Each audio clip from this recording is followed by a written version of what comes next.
It's Tuesday, October 25th, 2022, and this is Talk Commerce.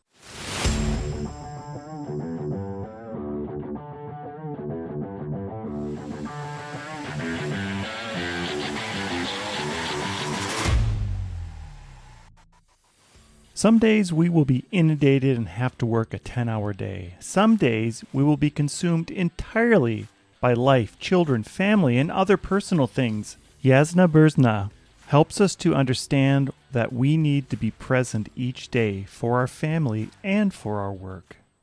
Jasna explains that we go through stages in our lives like having small children or getting a new job, and we feel overwhelmed. The one thing that we can do every day is to create an anchoring of being present in our lives that we are experiencing every day. Be intentional about your lives and state what your intention is. Burza is a certified life coach, business strategist, and inspirational speaker. Jasna works with CEOs and entrepreneurs to establish beliefs, actions, and life patterns to achieve personal and professional goals. She acts as a spiritual and personal advisor to successful and high net worth individuals. Jasna deeply values spirituality and life meaning over vanity and success at all costs. She is the founder of Up Level Together Mastermind, the largest mastermind for successful female entrepreneurs in the Minneapolis-St. Paul metro area. Please enjoy this episode and learn about life balance and work balance. Talk Commerce is sponsored by Haifa, or as the Europeans say, Hufa, or the right way to say it. Hufa is rapidly becoming the biggest Magento front end after Luma. For those who don't know it, Luma is the basic theme that comes with Magento, and it is giantly slow. If you're looking for a template-based front end with the fastest loading times in the e-commerce industry while saving costs on development time and hosting infrastructure, Hufa is your best option. Everybody loves a fast site, including Google. Improve your Google ranking and conversion rates and make your customers happy. Learn more at hyva.io. That's hyva.io. My name is Brent Peterson, and I'm your host. Please remember to subscribe wherever you download your podcasts. And now, Talk Commerce. Welcome to this episode of Talk Commerce. Today I have Jasna Burza.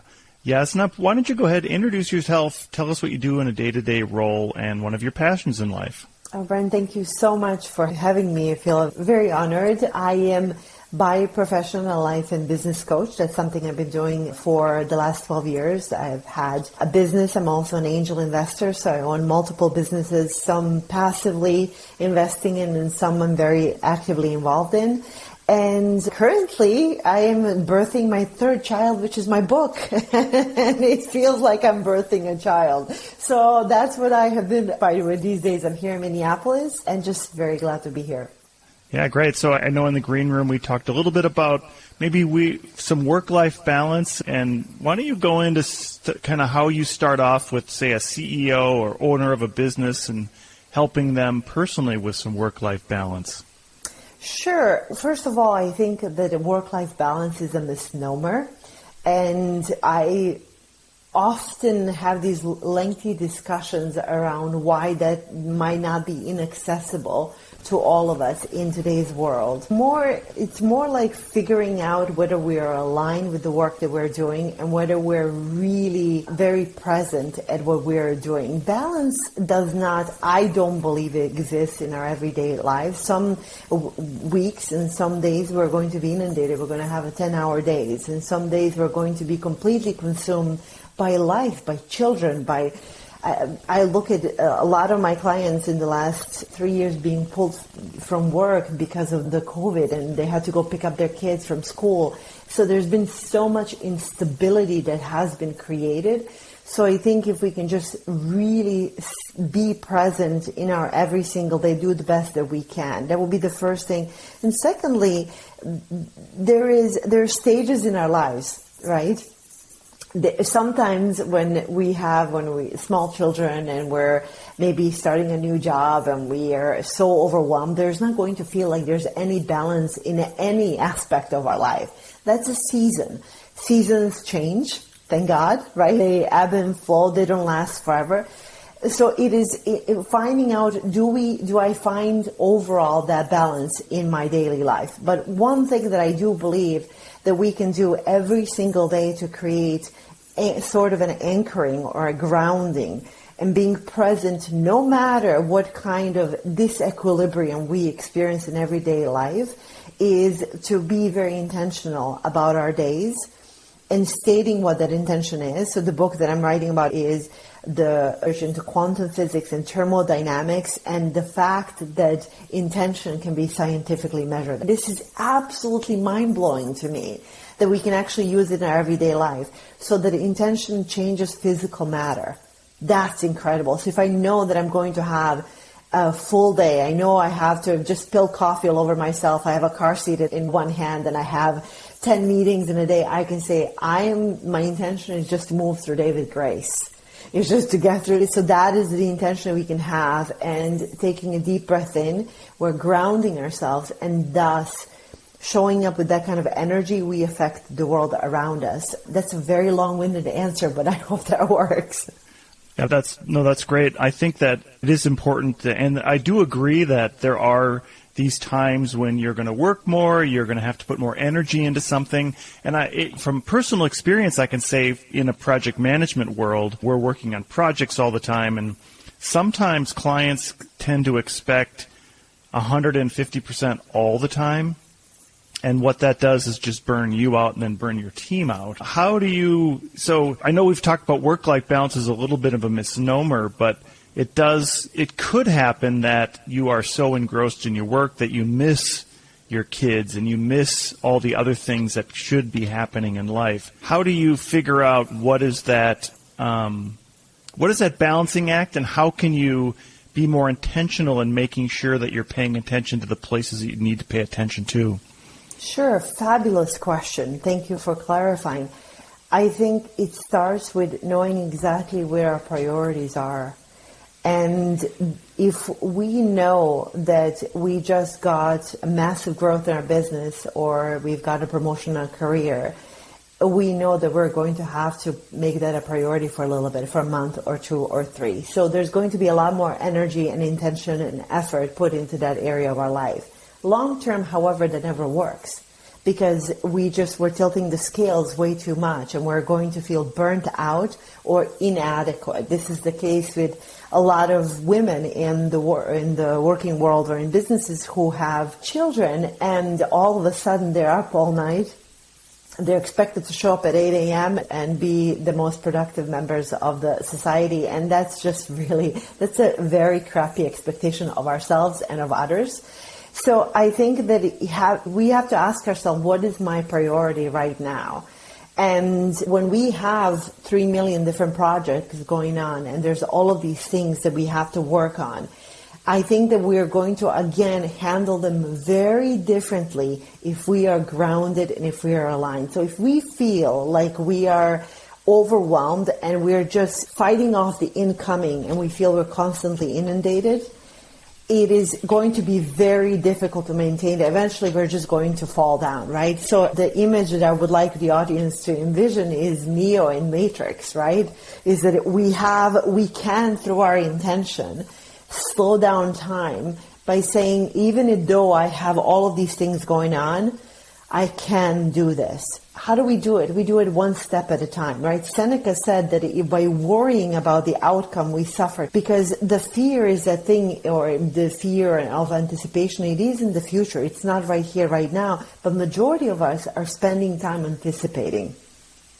In turn, if you're able to slow down and take the time to anchor. So by the anchoring, before we go to work or walk into an office, full understanding that your team is under attack, that you know that you're going to be swamped. Again, you can state the intention for the day. What I love, people always ask me, how do I do this? And I give them the prescription, like, that doesn't work. Give me something that will work in a second. Here it is. Your intention changes physical matter. It has been studied in a lab. Your intention, just by stating its intention, changes the energetic potentiality. So in quantum physics, you can have, your day can you can have 10 different scenarios. They're called 10 different potentialities. The one that you focused on becomes an actuality. It's called something observer effect. So if I go in with already anticipating that there's going to be crappy coffee, pissed off clients, all of these different things, I'm literally through the act of observation, I am turning that potentiality into an actuality by a simple act of observing it. So in the labs, observer effect states that the atoms that we observe change their behavior. This is revolutionary, and I believe we're going to talk about it a little bit more, but we can make it so practical by understanding that we are in control of how every day goes. So for example, today I know that I was going to talk to you, and all of a sudden the sitter canceled. There was not going to be a sitter. So I had an option in that moment to either really freak out, because I think it's respectful to always show up for something that you commit to, or I was going to take a moment, take a deep breath in and say, I'm going to figure it out. So if I freaked out and said, oh my God, this is a nightmare, right? The brain would pull out the reasons for why that is so. But just because I said my intention is to figure this out, I immediately calmed my body. I calmed the energy around me. And then I was in a very, I think, practical manner, just went about finding a solution. And I think it always goes back to grounding ourselves, setting the intention for every day. And after work, if you still go to work and the clients are just toddlers that day, right? You can park in your garage. And again, it's called segment intending. Before you walk into your house, you can take a minute and say, this was a segment of my day. I get to decide how I show up right now with my wife, with my children, with my dog.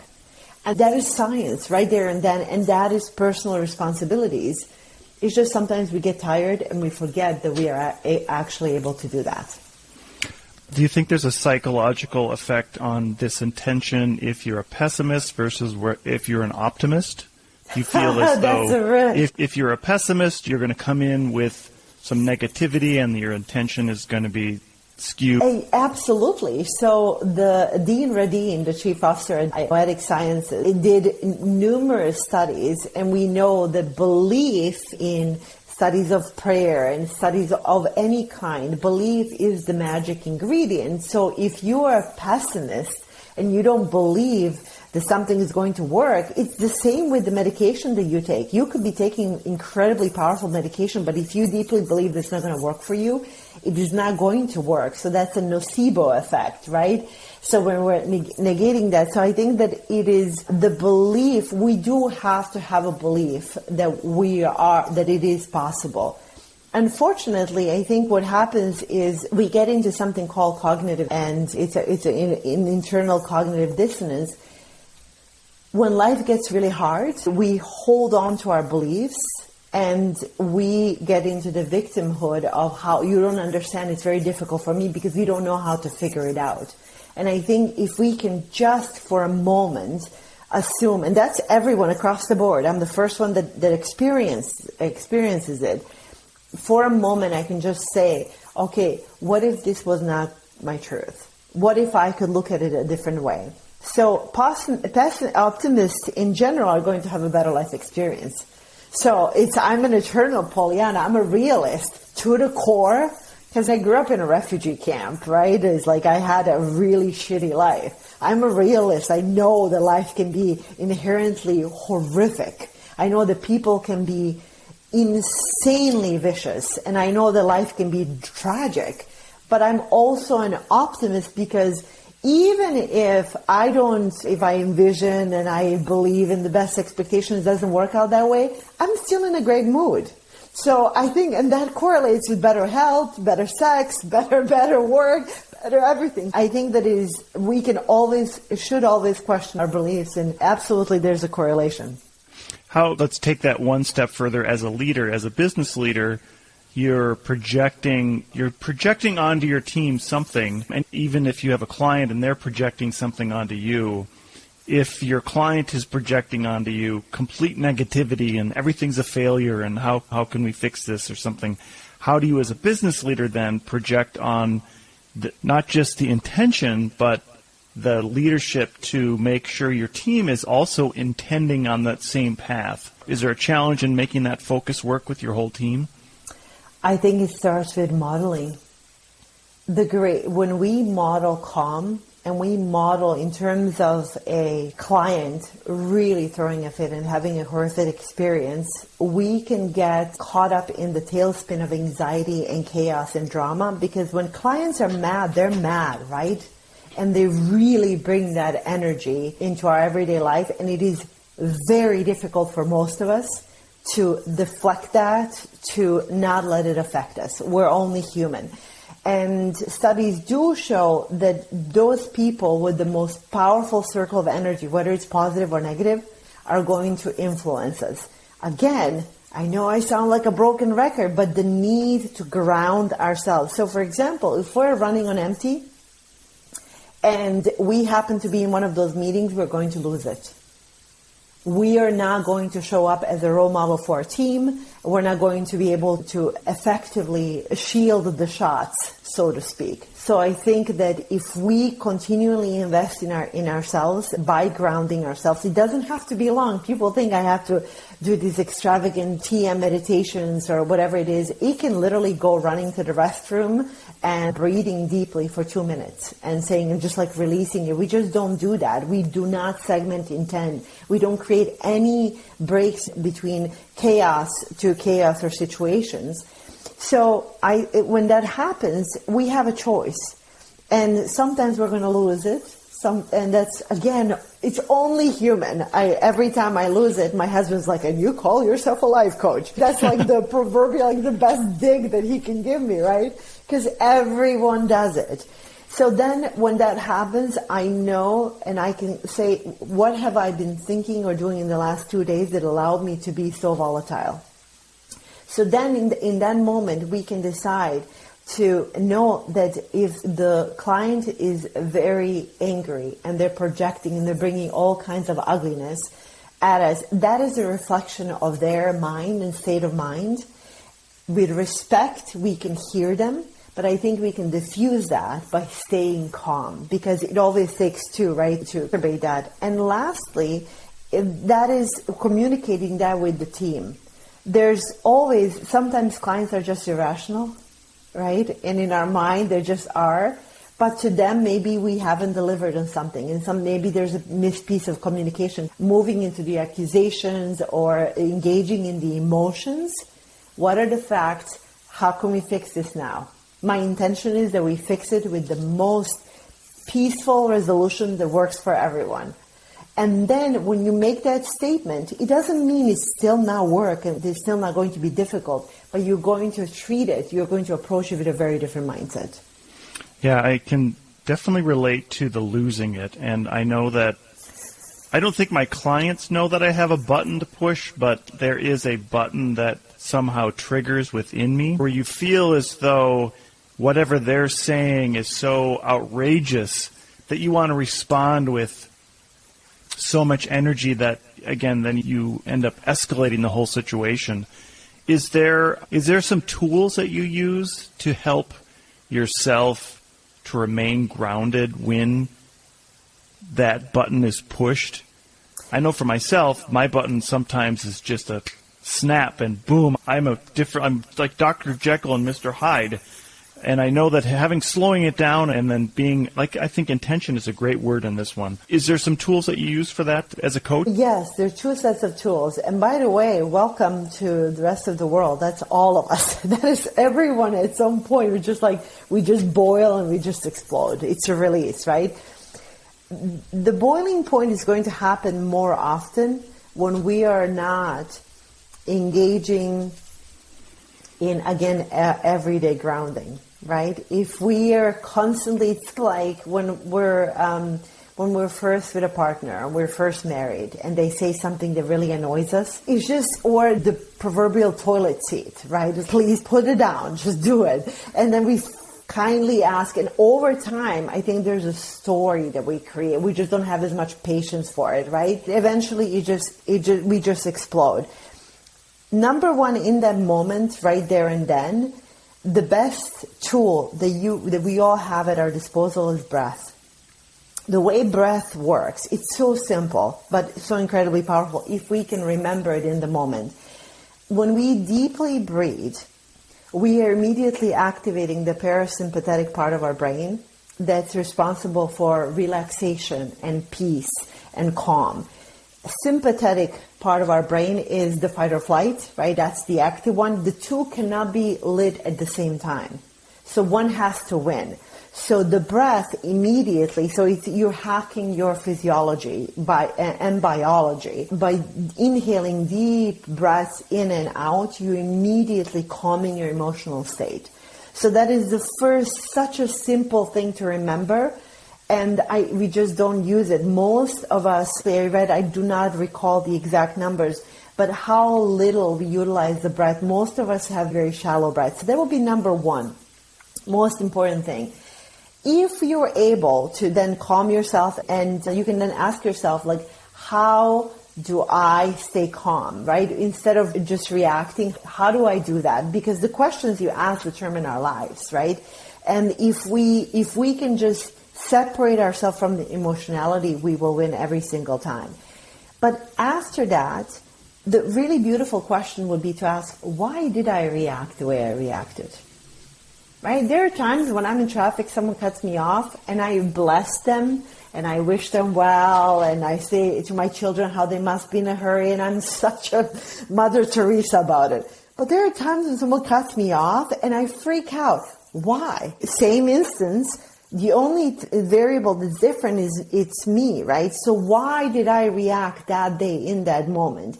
And then I ask myself, and again, reminder for all our listeners, when that happens multiple times in a row, few days in a row, you know that you have a swirl of energy, that something is incoherent in your mind, body, soul, and spirit. Something, if you do not take the time to ground that energy, it's just going to attract more of that energy. And that is thermodynamics, right? It's the question of entropy and finding ourselves in the state of coherence. I hope that's helpful. I get very practical and then really theoretical about these things. No, I think that's very helpful. A couple of years ago, I read the book Emotional Intelligence 2.0. It's by, Travis Bradberry. And, I had gone through a lot of my business career thinking that anger was a tool, because you always see on TV business leaders getting really angry at their team and yelling and screaming.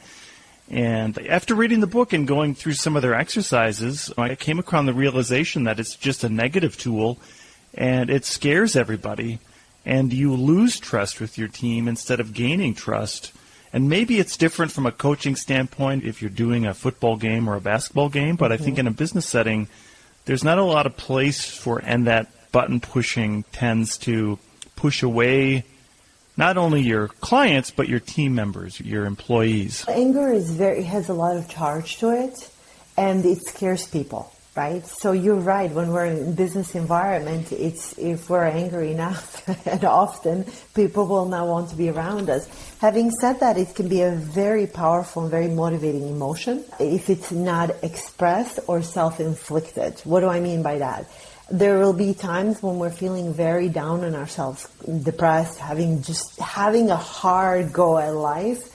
Anger is then a better state than the depressive state or guilt, because it has a lot more charge to it, right? When I have an angry client, I get excited because I can work with that energy. It's just an energy that needs to be directed. So I think that it can be an incredible tool if we can remember, so you can feel angry and be aware of the anger. Anger is actually my racket. It's the thing that I've been working on for a very long time, thanks to my dad figuring out, because he was a very angry man, and for whatever reason, we all come into this world having picked up something from our parents.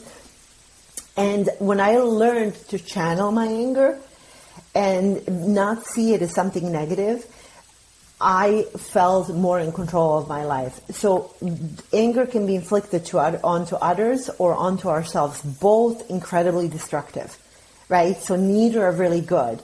But if I can be aware of my anger and state I am angry, and then say, what do I want to do with this energy? What now? Anger has produced some of the incredible innovations in the world, right?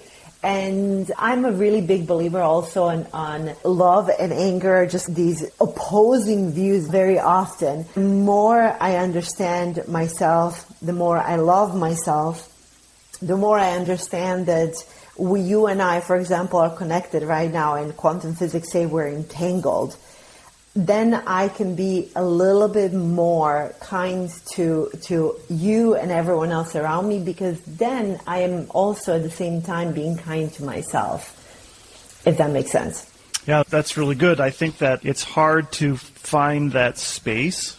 Like there's a space in which that anger gets triggered, and taking a breath helps you step back and find some space.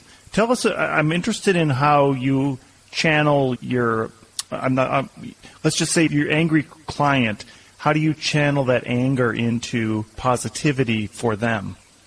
Sure. It doesn't necessarily have to be positivity. And so if we remove the labeling, it becomes just an energy that I can work with, right? So David Kierkegaard, a Danish philosopher, said, when you label me, you negate me.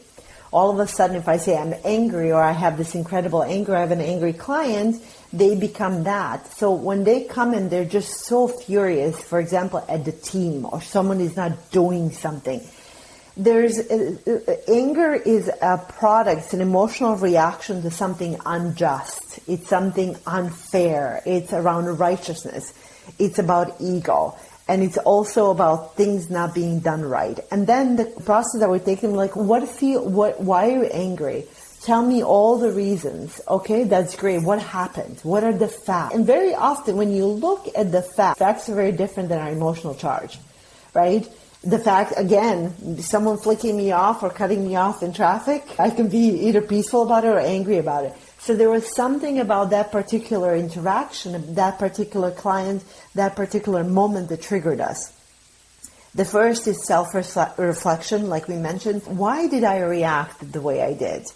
And I always, every time, my husband is like the only person who can literally piss me off to, like, where I really lose it because he knows all my buttons. And when he does, I'm like, why did I react? Because then he serves as a flashlight into my weaknesses, into how I'm not showing up, and then I vow to do better. And so many instances where I have gotten angry, or my clients have gotten angry, that became a turning point for something in the future. And then when we have this energy and we have removed the emotionality and righteousness from it, we can say, what do you want to do with this? What is it costing you to be angry? Because we know recently, 2 weeks ago, we had a friend who, and this is such pretty stories, Monday morning, 8:30, driving to work, had a heart attack. Mid-40s. Right? It's a typical American man going to work, having a heart attack on a Monday morning.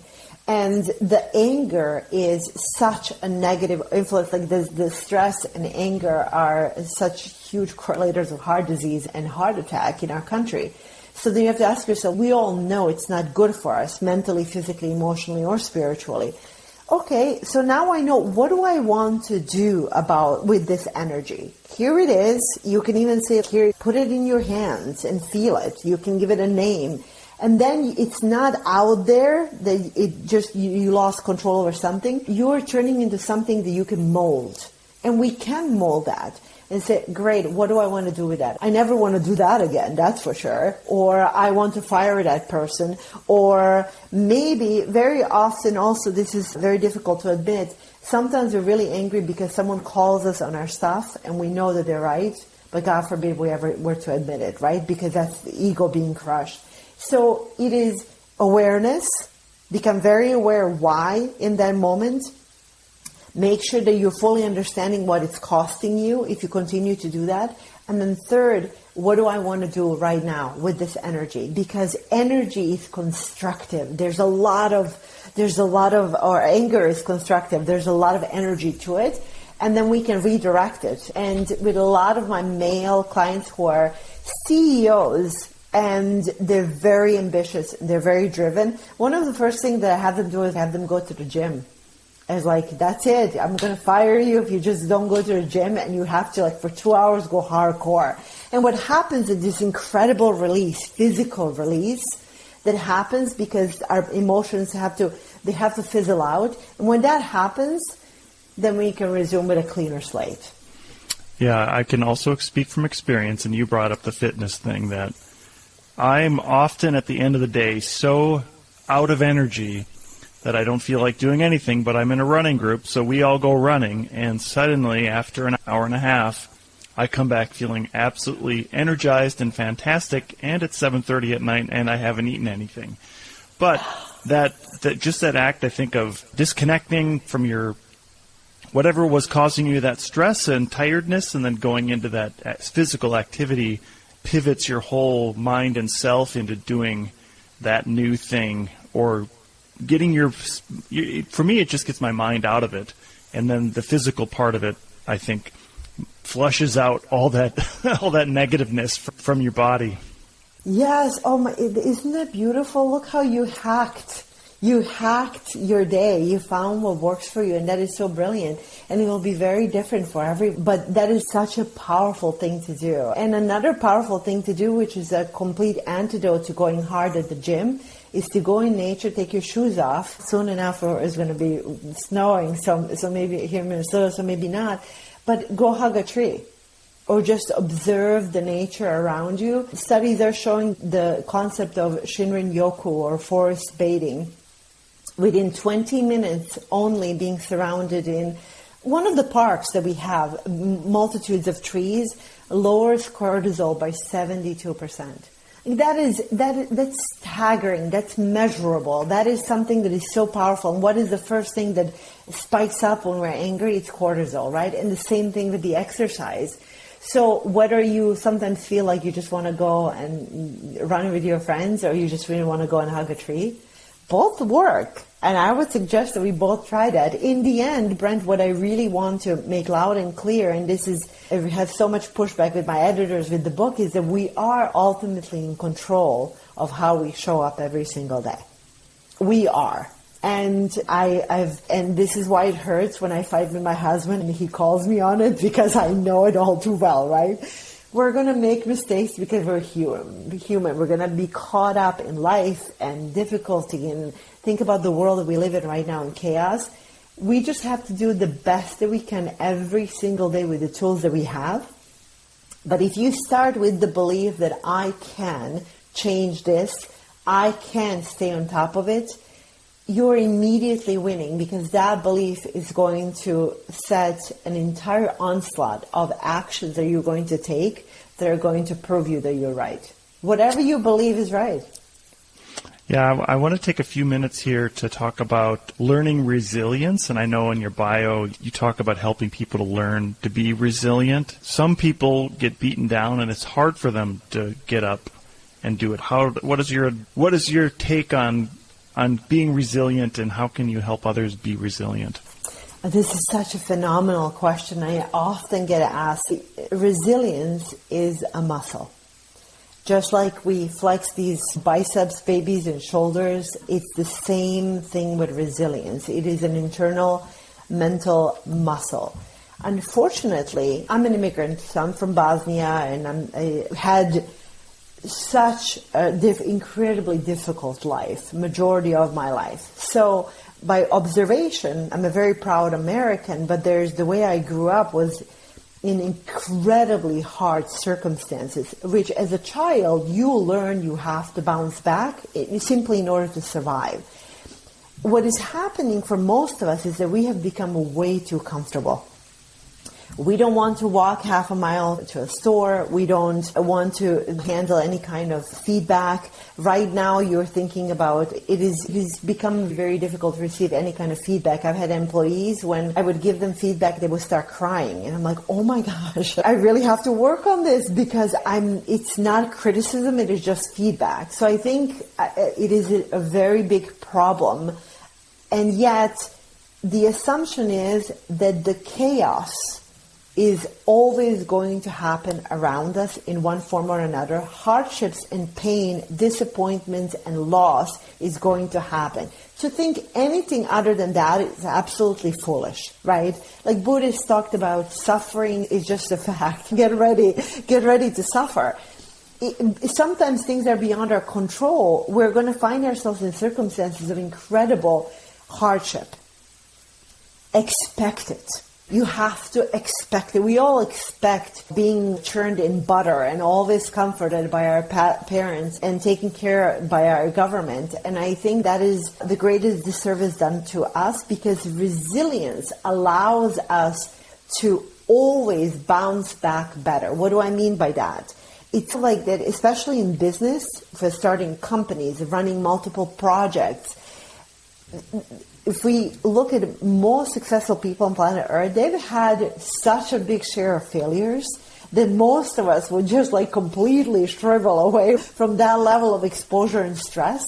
But what happens is that they were able to build it up. So you take it on in small doses, and the first thing you do is say, I can handle this. Let's say you have a really big project that is 40% of all your revenue.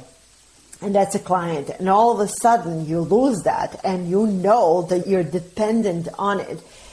You just have to tell yourself in that moment is that I can handle this. There's a beautiful, I'm not a Christian, but there's a beautiful quote in the Bible that says, I will never put more on your shoulders than what you can handle. And that always really spoke to me. There's a lot of those instances. I do believe that we are so strong and powerful. We really, truly are.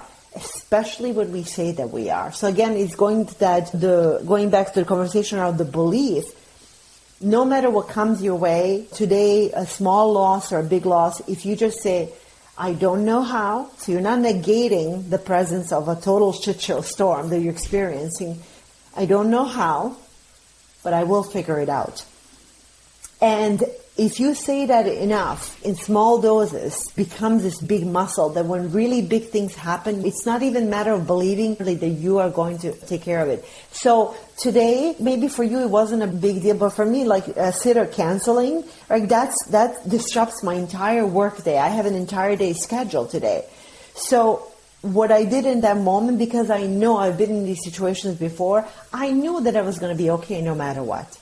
So that belief is an incredible activator of the actions that I take every single day in small doses. And interestingly, fitness.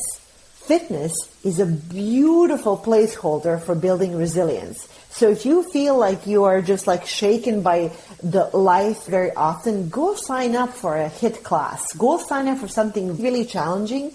Because what happens is that when you physically, when you push yourself to those extremes, it transfers over into the psychological part of ourselves. So that's another really powerful hack. I use it all the time.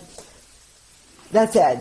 That's good, yeah. I would also say just sign up for a marathon, and that would be a challenge because you have to put so much planning into it. I think that in intention, there has to be planning backing into your intention, or you're not intending. If you don't intend to do something, you're not really planning on, and there's not really intention in there. So when you do, when you sign up for something that it is so big that you could theoretically do it the next day, but you would be in so much pain that it wouldn't be any fun.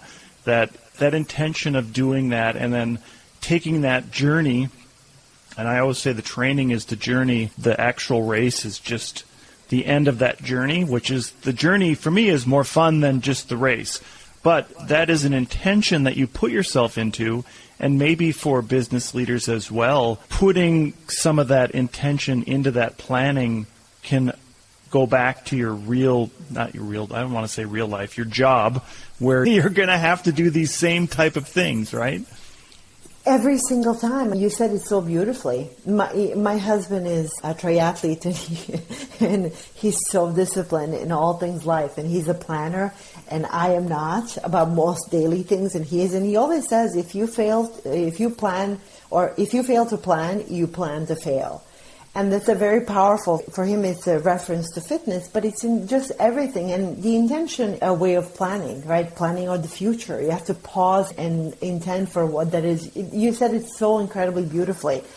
I think that if there are people who live very relaxed lives, we can actually intentionally put ourselves in a form of hardship and challenge by signing up for something that really makes us hyperventilate, like a marathon or anything that really scares us a little bit. The more we do it, the more it becomes a muscle. So for example, I remember 10 years ago, I was on a first interview ever, and I remember I listened to myself after I spoke, and I know I have an accent, right? I'm fully aware of it, but I don't hear it. And when I heard it back and heard my voice and saw my expressions, like I literally went into a mini depression. Oh my God, what? That was awful. And then I intentionally, because of what that provoked in me, it was like I didn't have resilience. I wasn't prepared like I am, for example, today. I did not have the bounce.